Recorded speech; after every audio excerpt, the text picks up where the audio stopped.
దానిలో భాగంగానే ఇవాళ రాహుల్ గాంధీ గారి గురించి ఒకవైపు దేశంలో రాహుల్ గాంధీ గారు ఏ విధంగా అనాలోచితంగా ఏ విధంగా అనుభవరాహిత్యంగా లేకపోతే ఏ విధమైనటువంటి వ్యాఖ్యలు చేస్తున్నారు. ఇక్కడ జగన్మోహన్ రెడ్డి గారికి అవకాశం ఇస్తే ఆయన చేసినటువంటి పాలన కూడా అదే విధంగా ఉంది. రాహుల్ గాంధీ గారు విదేశాలకి దేశంలో పార్లమెంట్లో ఆయన మాట్లాడిన తీరు ప్రజలు గమనించారు. విదేశాలకు వెళ్ళి విదేశాల్లో కూడా భారతదేశ పరువు ప్రతిష్టలు ఏ విధంగా మంటగలిగేటటువంటి విధంగా ఆయన మాట్లాడారో కూడా తప్పనిసరిగా కనపడుతుంది. ఈ విధంగా విదేశాలకు వెళ్ళి భారతదేశం మీద ఈ విధంగా మాట్లాడినందుకు కాంగ్రెస్ పార్టీ రాహుల్ గాంధీ ముందు ప్రజలందరూ కూడా బేషరతుగా క్షమాపణ చెప్పాలి. ఈరోజు ఒకసారి రాహుల్ గాంధీ గారు పార్లమెంటు ప్రతిపక్ష నేతగా కూడా ఇవాళ ఆయన చేసిన వ్యాఖ్యలు చూస్తే అనర్హుడిగా కనిపిస్తూ ఉంది. ఇవాళ ఆయన వ్యాఖ్యలు దేశానికి కూడా చాలా ప్రమాదకరంగా పరిగణిస్తున్నాయి. దేశానికి వ్యతిరేకము, ఇది సుస్పష్టం.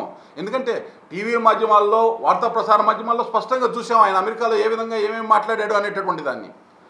మోడీ గారు వికసిత భారత్ అని భారతదేశాన్ని అభివృద్ధి పదంలో ముందుకు తీసుకెళ్లాలని పరిశ్రమిస్తుంటే రాహుల్ గాంధీ గారు వినాశక భారత్ అనేటటువంటి విధంగా ఆయన యొక్క పోకడలు కనపడతా ఉన్నాయి. ఇది చాలా ప్రమాదం దేశానికి.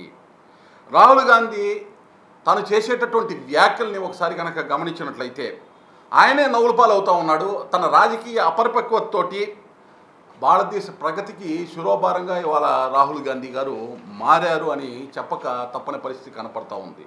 ఒకసారి మోడీ గారి దృష్టి మొత్తం కూడా వికసిత భారత్ పైన ఉంది, భారతదేశం అభివృద్ధి పైన ఉంది.